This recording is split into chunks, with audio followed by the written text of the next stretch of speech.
بسم اللہ الرحمن الرحیم الحمد للہ رب العالمین والصلاة والسلام علی سیدنا و نبینا و مولانا محمد خاتم النبیین و امام المرسلین وعلی آلہ و اصحابہ اجمعین وعلی کل من تبعہم بإحسان الی یوم الدین.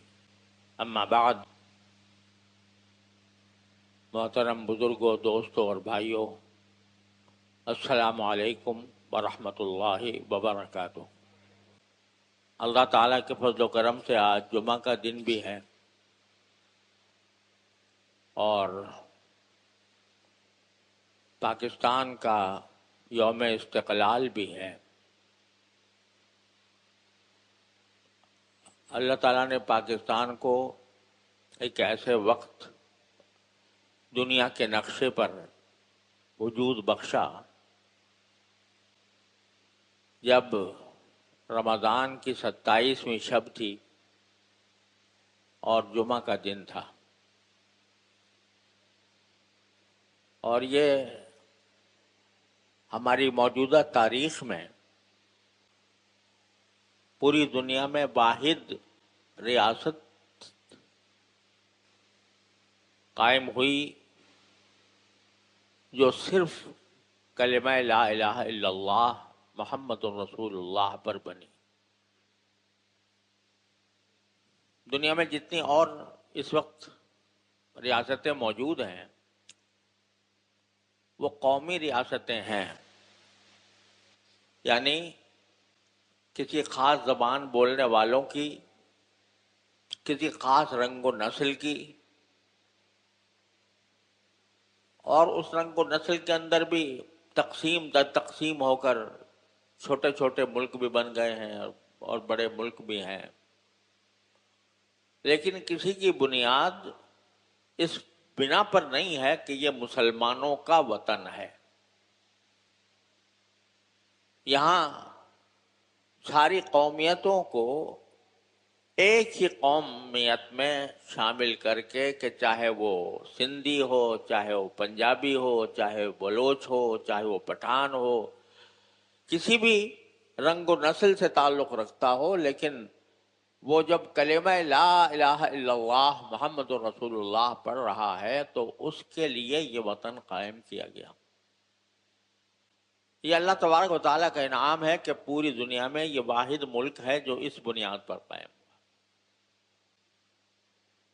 اور یہ بھی اللہ تبارک و تعالیٰ کا خاص فضل و کرم ہے کہ یہ ملک دنیا میں واحد ملک ہے جو جس کی بنیاد میں دستور میں سب سے پہلا جملہ یہ ہے کہ اس کائنات پر حاکمیت صرف اللہ تبارک و تعالیٰ کی.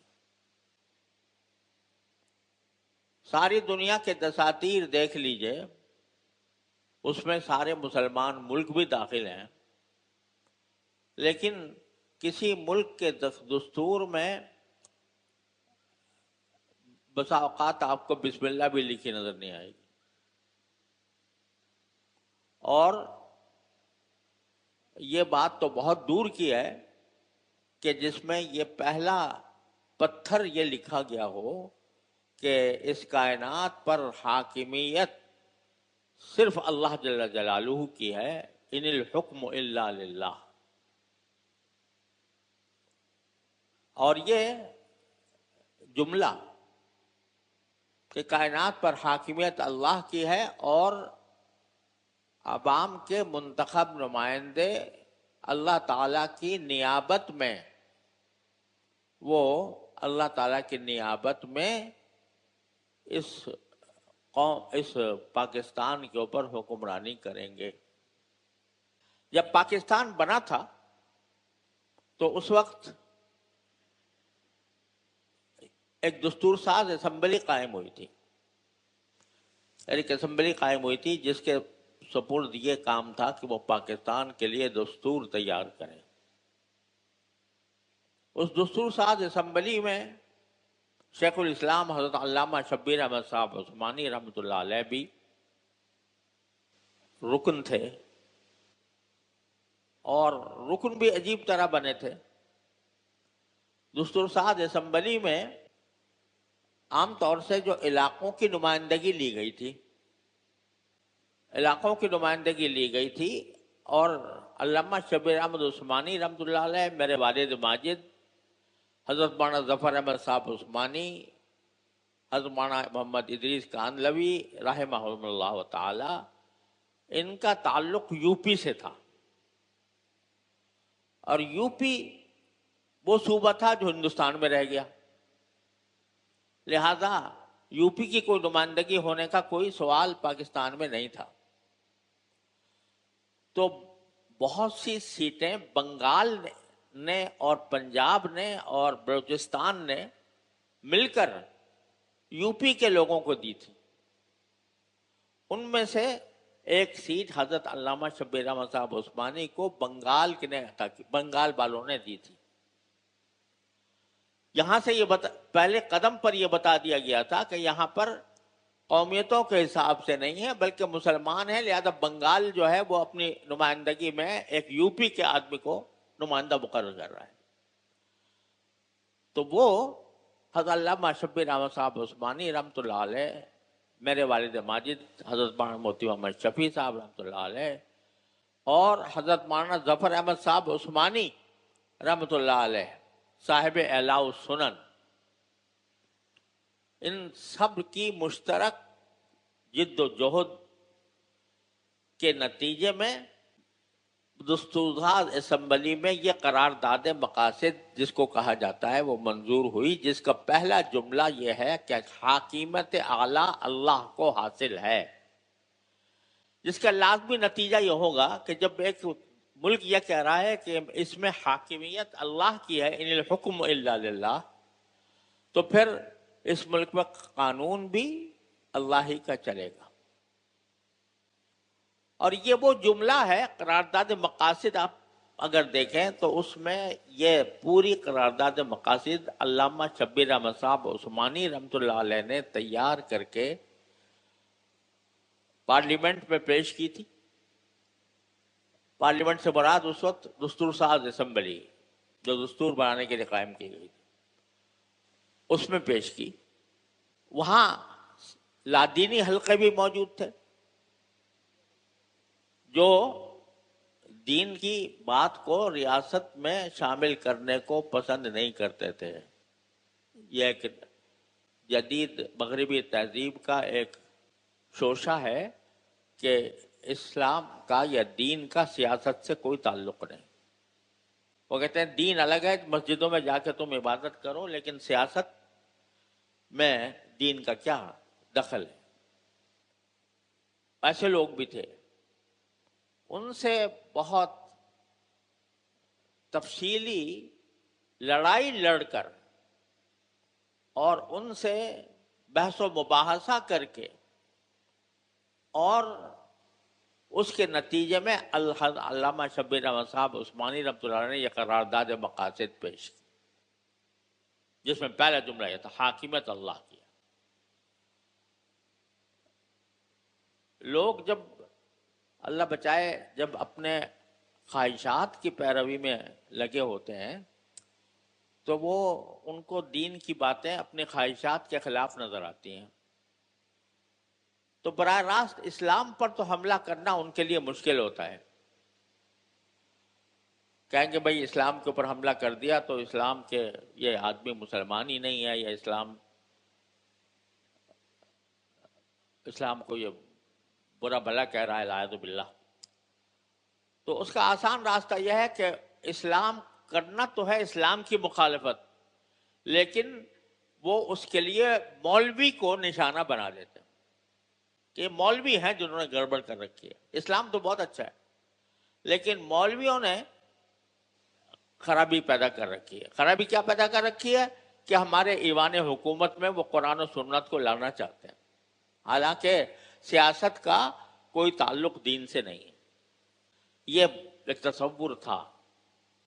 حضرت علامہ شبیر احمد صاحب عثمانی رحمۃ اللہ علیہ، اس وقت جمعیت علماء اسلام جو تھی وہ حضرت علامہ شبیر احمد صاحب عثمانی رحمۃ اللہ علیہ کے زیر قیادت تھی، اور حضرت والد ماجد رحمۃ اللہ علیہ، حضرت ظفر احمد صاحب عثمانی رحمۃ اللہ علیہ وغیرہ اس کے نمایاں قائدین میں تھے.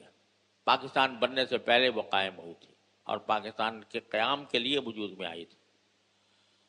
اس کے ذریعے جد و جہد کی گئی تو اللہ تعالیٰ کے فضل و کرم سے پاکستان کا دستور اس قرارداد مقاصد کی بنیاد پر قائم ہوا. اور وہ پتھر قرارداد مقاصد کا ایسا پتھر ہے کہ اس کے بعد پاکستان کے بہت سے دستور بدلے. سن 1954 میں ایک دستور تیار ہوا، سن 1956 میں ایک دستور تیار ہوا، سن 1962 میں ایک دستور تیار ہوا، آخر میں سن 1971 کا دستور ہے جو اب نافذ ہے. اس قرارداد مقاصد کو کوئی دستور سے ہلا نہیں سکا. چاروں ہر طرف کی سازشوں کے باوجود وہ الحمدللہ موجود ہے. اب یہ ضرور ہے کہ آج جب ہم اپنے پچھلے 75-80 سال کا جائزہ لیتے ہیں تو یہ نظر آتا ہے کہ جس طریقے سے ہمیں اس حاکمیت اعلیٰ، اللہ تبارک و تعالیٰ کے حاکمیت اعلیٰ کا جو نتیجہ ہونا چاہیے تھا کہ ہمارے سارے قوانین اسلام کے مطابق ہو جائیں اور شریعت اس میں نافذ ہو اور پوری طرح ہو، ابھی تک ہم اس منزل تک پہنچ نہیں سکے. اور اس منزل تک نہ پہنچنے کی وجہ یہ ہے کہ اول تو ہمارے ہاں جو سیاسی میدان سجتا ہے اس میں ایسے عناصر برسر اقتدار آ جاتے ہیں جن کے نزدیک یہ خواہشات مقدم ہیں بنسبت دستور کے اصلی تقاضوں کے. اس کی ایک وجہ یہ بھی ہے کہ ہمارے ہاں ذہن سازی کا کام نہیں ہوا. آپ کتنا ہی اچھا قانون نافذ کر دیں لیکن اگر عوام کا ذہن نہیں بنایا گیا، ان کی تربیت نہیں کی گئی تو قانون وہ صرف ایک لکھی ہوئی دستاویز ہو کر رہ جاتی ہے اور عمل کرنے کی نوبت نہیں آتی. یہی صورتحال ہمارے ہاں چل رہی ہے اور اسی کی وجہ ہے کہ بہت سے اسلامی قوانین الحمدللہ نافذ ہوئے ہیں، بہت سے لوگوں کو پتہ بھی نہیں ہے. شاید آپ لوگوں کو پتہ ہو یا نہ ہو، پاکستان میں حدود اور قصاص کا پورا قانون نافذ ہے. یعنی قرآن میں وہ قانون میں یہ لکھا ہوا ہے، وہ نافذ ہے کہ چور کا ہاتھ کاٹا جائے گا. قانون میں یہ لکھا ہوا ہے کہ زنا کے اوپر رجم کیا جائے گا.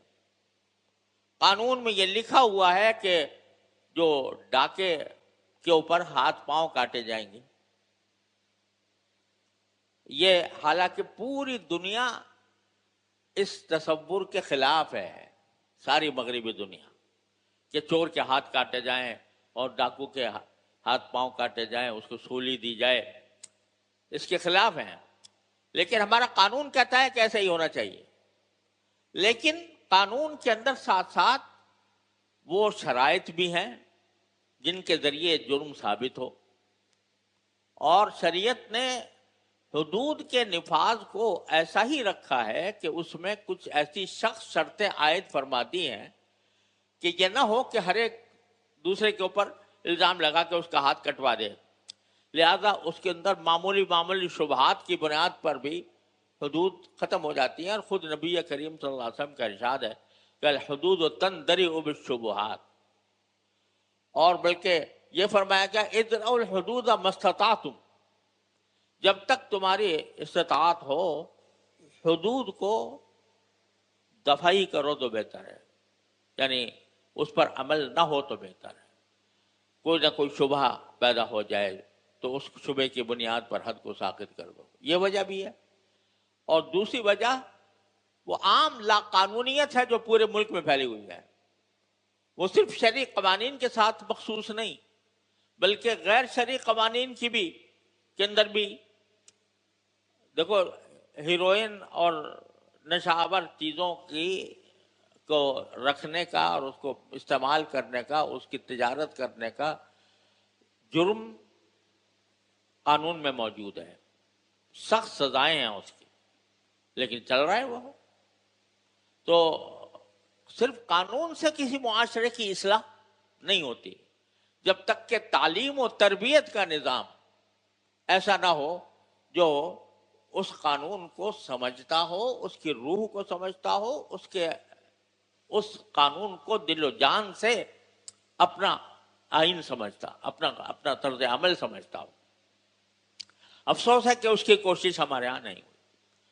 تو یہاں میں دو باتیں آپ سے عرض کرنا چاہتا ہوں کہ پاکستان کے بارے میں لوگوں کے تصورات میں بڑے افراط و تفریط پائی جاتی ہے۔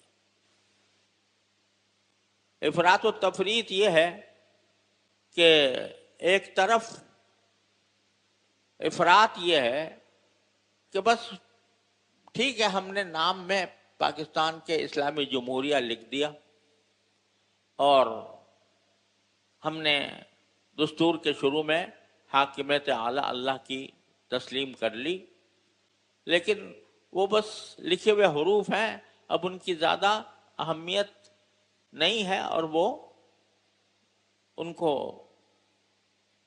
ایک کاغذ پہ لکھی ہوئی تحریر کی طرح قرار دیا جاتا ہے۔ اور اس کی وجہ سے وہ افراط یہ ہے کہ جو لوگ یہ سمجھتے ہیں ان کو یہ سمجھ رہے ہیں کہ یہ پاکستان کی نمائندگی کر رہے ہیں، پاکستان کی نمائندگی کر رہے ہیں۔ وہ لوگ جو در حقیقت لادینیت چاہتے ہیں ان کو پاکستان کا نمائندہ سمجھ کر حکم لگا دیا جاتا ہے کہ یہ مرتد ہیں، اور چونکہ مرتد ہیں لہذا ان کے خلاف بغاوت کرو، اسلحہ اٹھاؤ، مارو مارو مارو، اور جتنا چاہو بغاوت کے ذریعے اسلحہ اٹھا کر ان کے خلاف جد و جہد کرو۔ ایک ہماری مصیبت ہمارے ملک کے اوپر یہ مسلط ہے ایسے لوگوں کی جو یہ کہتے ہیں کہ یہ اسلامی ریاست نہیں ہے، یہ جتنے بھی حکمران ہیں سب مرتد ہیں، اور مرتد ہونے کی وجہ سے یہ ریاست مرتد ہے والعیاذ باللہ، اور اس لیے ہمارے لیے جائز ہے کہ ہم اسلحہ اٹھا کر ان کے خلاف بغاوت کریں۔ یہ بغاوت کرنے والے یہ پرچار کرتے ہیں، اور اس پرچار کرنے کے نتیجے میں سارے ملک میں بدامنی کی فضا پھیلی ہوئی ہے۔ آپ دیکھو خیبر پختونخوا میں، بلوچستان میں خاص طور پر وہ لوگ ہیں جو یہ پروپیگنڈا کر رہے ہیں کہ پاکستان یہ مرتد ریاست ہے والعیاذ باللہ، اور مرتد ریاست ہونے کی وجہ سے اس کے خلاف جہاد کرنا ضروری ہے، اور وہ جہاد کے لیے لوگوں کو گمراہ کر رہے ہیں جہاد کے نام پر۔ اور افسوس ہے کہ اس میں ہمارے بعض مدارس کے پڑھے ہوئے لوگ بھی اس میں شامل ہو جاتے ہیں ان کے پروپیگنڈے سے متاثر ہو کر، اور اس پروپیگنڈے کو مدارس کے اندر خاص طور پر پھیلانے کی ایک تشکیل کی گئی ہے کہ وہ جا کر مسلح کریں، جس کا حاصل سوائے اس کے کچھ نہیں ہے کہ پاکستان کو ختم کیا جائے۔ پاکستان جو اللہ کے نام پر قائم ہوا، پاکستان جس میں اسلامی دستور قائم ہوا، اس پاکستان کو ختم کیا جائے۔ ارے بھائی، اگر کوئی مسلمان، کوئی آدمی کتنا ہی بدکار ہو، شراب پیتا ہو، زنا کرتا ہو، سارے گناہوں میں مبتلا ہو، لیکن کلمہ پڑھتا ہو تو کیا کہو گے اس کو؟ مسلمان ہے یا غیر مسلم ہے؟ اس کو مرتد کہہ دو گے؟ یہ چونکہ شراب پیتا ہے لہذا یہ مرتد ہے، یہ زنا کرتا ہے اس واسطے مرتد ہے، اس کو مرتد نہیں کہہ سکتے جب تک کلمہ لا الہ الا اللہ پڑھ رہا ہو۔ تو ریاست اور چیز ہے اور حکومت اور چیز ہے. ریاست جو ہے وہ الحمدللہ کلمہ لا الہ الا اللہ پڑھے ہوئے ہے. ریاست یہ اعلان کرتی ہے کہ ہم حاکمیت اعلیٰ اللہ کی ہے. ریاست یہ اعلان کرتی ہے کہ ہمارے ہاں قرآن و سنت کے سوا کوئی قانون نہیں ہوگا، اور جو قانون قرآن و سنت کے خلاف ہے اس کو بدلا جائے گا. ریاست یہ اعلان کر رہی ہے. اب ریاست نے تو کلمہ پڑھا ہوا ہے، اور جو اس کو چلا رہے ہیں ان چلانے والوں کے اندر خرابیاں ہیں. ان کو پھر ہم وہ بھی ہیں کلمہ کو، وہ کلمہ پڑھنے والے ہیں، وہ کوئی کہیں باہر سے آ کر مسلط نہیں ہو گئے، ہمارے معاشرے ہی سے نکلے ہوئے ہیں اور غلط کار ہیں. لیکن غلط کار ہونے کے باوجود ان کو مرتد قرار دینا، اس کا مطلب یہ ہے کہ اس ریاست کے اوپر حملہ کیا جائے، ریاست کو ختم کیا جائے. جب یہ لوگ ڈنڈا اٹھا کر اور بندوقیں اٹھا کر جو جا کر حملے کر رہے ہیں، اور اعوذ باللہ خودکش حملے کر رہے ہیں جو ویسے بھی حرام ہے، اپنی خودکشی کر کے دوسرے کو تباہ کرنا حرام ہے بالکل. وہ کام کر کے نام اسلام کا لے کر لوگوں کو گمراہ کر رہے ہیں، اور وہ پاکستان کے بارے میں یہ غلط پروپیگنڈا کرتے ہیں کہ یہ مسلمان ریاست نہیں ہے. الحمدللہ پاکستان ریاست کے اعتبار سے پاکستان مسلمان ریاست ہے. مسلمان اسلام کے نام پر وجود میں آئی ہے. اس کے نام میں، اس کے خمیر میں، اس کے دستور میں اسلام داخل ہے.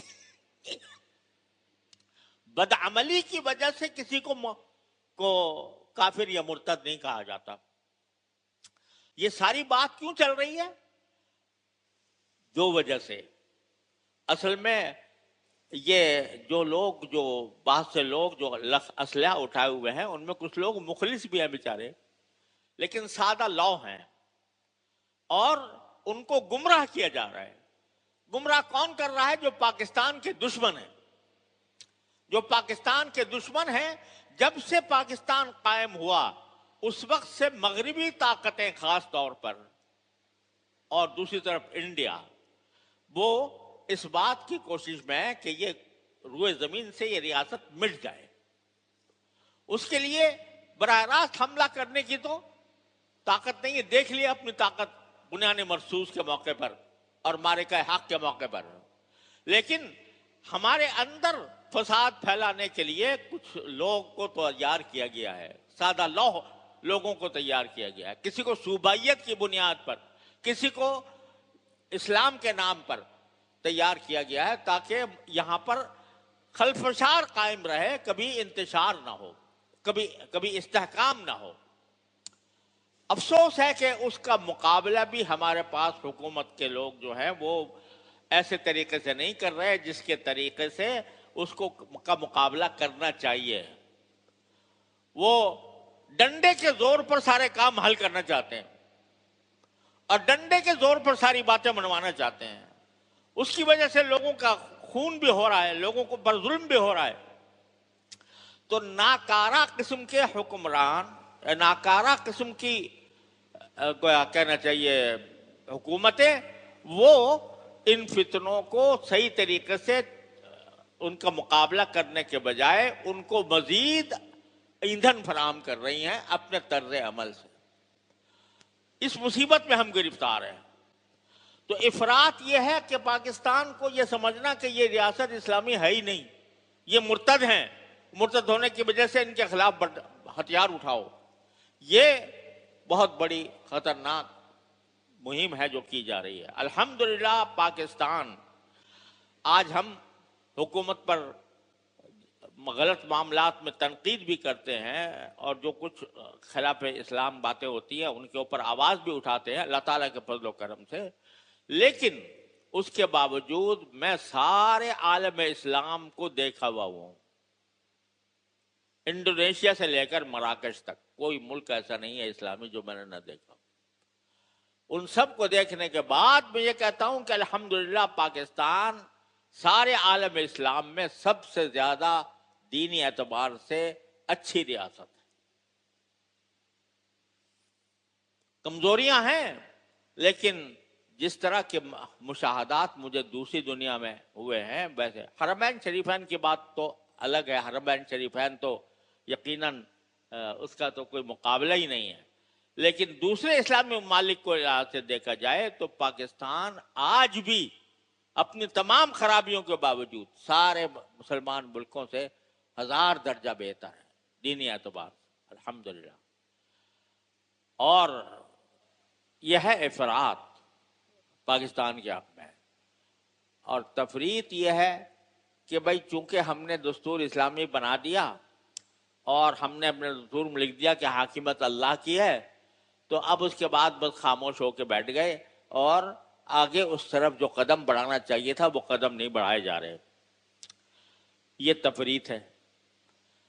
تو ہمیں افراط سے بھی بچنا ہے اور تفریط سے بھی بچنا ہے۔ افراط سے اس طرح بچنا ہے کہ اس ریاست کو اپنی ریاست سمجھنا ہے، یہ ہماری ریاست ہے، یہ دین کی ریاست ہے، اسلام کی ریاست ہے۔ ریاست کے خلاف ہم کوئی بات نہیں کریں گے، نہ ریاست کو مورد طعن بنائیں گے، لیکن حکمرانوں کو کوئی حکومت آتی ہے، وہ کوئی اچھا کام کرتی ہے اس کی ہم تحسین کرتے ہیں، جو خراب کام کرتی ہے اس کی برملا اس کی مذمت کرتے ہیں، اس کے خلاف ہم اپنی تمام کوششیں بروئے لانے کی کوشش کرتے ہیں۔ اور یہ نہ سمجھو کہ چونکہ یہ کوششیں بعض اوقات کامیاب نہیں ہوتی تو آدمی مایوس ہو کر بیٹھ جائے۔ قوموں کی زندگی میں 70-80 سال کوئی بڑی چیز نہیں ہوا کرتی، قوموں کی زندگی میں 70-80 سال کوئی بہت بڑی مدت نہیں ہوتی۔ اگر ہم 70-80 سال تک اپنی اصل منزل تک نہیں پہنچ سکے تو مایوسی کی کوئی وجہ نہیں ہے۔ جب تک کہ ہمارے اندر اس ملک کو اور اس ریاست کو صحیح کرنے کا جذبہ موجود ہے، اور جب تک ہم اس کے صحیح طریقے اختیار کر سکتے ہیں، مایوسی کا کوئی راستہ نہیں ہے۔ اللہ تعالیٰ کے فضل و کرم سے ہمیں پورا یقین ہے کہ یہ ملک مسلمانوں کی عظیم قربانیوں کے نتیجے میں پیدا ہوا، ایسی قربانیاں جن کی مثال ملنی مشکل ہے۔ پاکستان بننے کے لیے جن مسلمانوں نے قربانیں دی ہیں، آج کی نسلیں ان سے واقف نہیں ہیں، کیسی قربانیاں دی گئی ہیں، تب جا کے یہ ملک وجود میں آیا۔ تو مسلمانوں کی اتنی قربانیوں کے بعد اور کلمہ لا الہ الا اللہ جس کی بنیاد پر قائم ہوا تھا، اس کی برکت سے انشاءاللہ پاکستان کا کوئی بال بیکا نہیں کر سکتا۔ پاکستان انشاءاللہ قائم رہے گا اور بالآخر اپنی آخری منزل اسلام کی طرف پہنچے گا۔ یہ بیچ میں راستے میں جو رکاوٹیں آ رہی ہیں وہ ختم ہوں گی اور اللہ کا کلمہ بلند ہوگا، بشرطے کہ ہم اپنے آپ کو درست کر لیں۔ بہت سی خرابیاں ہمارے اندر آ گئی ہیں، ہم اپنے 5-6 فٹ کے جو جسم ہے اس کے اوپر اسلامی شریعت نافذ نہیں کرتے، تو پورے ملک پر کیسے نافذ ہوگی؟ ہم اپنے آپ کو درست کریں، اپنے اخلاق درست کریں، اپنے معاشرہ درست کریں، اپنے ماحول کے اندر دین کی اور اسلام کی کو نافذ کریں، تو کوئی وجہ نہیں ہے کہ اللہ تبارک و تعالیٰ اپنے فضل و کرم سے اس ملک کے اوپر یہ جس طرح اس نے اپنی خاص مدد سے یہ قائم فرمایا ہے، اسی طرح اپنی خاص مدد سے انسانیت کو باقی رکھے گا اور اپنی خاص مدد سے اس کو اسلام کی منزل تک پہنچائے گا۔ مبارک ہیں وہ لوگ جو اس جد و جہد میں شامل ہوں اور اپنی اصلاح کی فکر میں ہوں اور ملک کو بہتر بنانے کی کوشش کریں، نہ یہ کہ اس کے خلاف ڈنڈا لے کے کھڑے ہو جائیں، نہ اس کے خلاف یہ کہ اس کے خلاف بندوقیں اٹھا لیں اور خود کش حملے کرنے شروع کر دیں۔ یہ کرو گے تو نہ تم رہو گے نہ ملک رہے گا، اور اگر خدا نہ کرے انشاءاللہ ملک کو کوئی نقصان نہیں پہنچے گا، تمہیں خود اپنے آپ کو نقصان پہنچاؤ گے۔ اس کا نتیجہ یہ ہے جو تحریک لوگوں نے چلا رکھی ہے پاکستان کے خلاف، پاکستانی ریاست کے خلاف جو تحریک چلائی ہوئی ہے، اس کا نتیجہ یہ ہے کہ یہ جو جتنے ہمارے دینی مدارس ہیں ان کے اوپر آفتیں آ رہی ہیں، دینی مدارس کو اس کا بھگتان بھگت رہے ہیں. وہ تو گولی چلا کر اور دھماکہ کر کے بھاگ جاتے ہیں، اور ہمارے جو مدارس کے لوگ ہیں وہ بے گناہ پکڑے جاتے ہیں. لیکن ان کی سمجھ میں بات نہیں آ رہی. لیکن اللہ تبارک و تعالی سب دیکھ رہا ہے. اللہ تبارک و تعالی اس ملک کا پیدا کرنے والا ہے، اس ملک کو وجود عطا کرنے والا ہے، اور وہی انشاءاللہ اس کی حفاظت بھی کرے گا، اور اس میں دین کی حفاظت بھی ہوگی.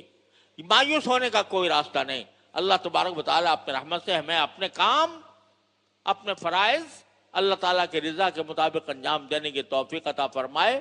تو یہ اسلامی جمہوریہ ہے، اسلام کا وطن ہے، اسلام کا مرکز ہے، اور انشاءاللہ اسلام کا مرکز رہے گا. کوئی دنیا کی طاقت اس کو اس سے نہیں ہٹا سکتی. اللہ تبارک و تعالی ہمیں اس کی توفیق عطا فرمائے. وآخر دعوانا الحمدللہ رب العالمین.